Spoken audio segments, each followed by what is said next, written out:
What is up everyone, in today's video I'm going to show you how to fix Realme C75x randomly shuts off. So let's start the video. First of all, check your volume and power keys because it can suddenly press while using the hard case of your phone. So firstly check your volume and power keys. After check your volume and power keys, then open your settings. In settings, scroll down in last and here you can see the option system and update.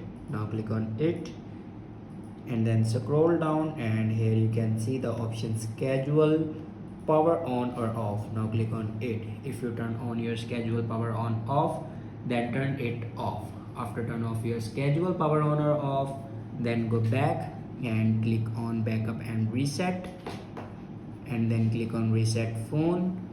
And here you can see the option reset all settings. Now click on reset all settings. Now enter your password to reset all your settings.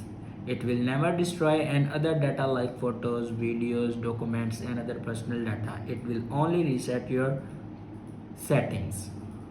After doing these steps, your problem will be fixed. I hope this video is helpful for you. Thanks for watching.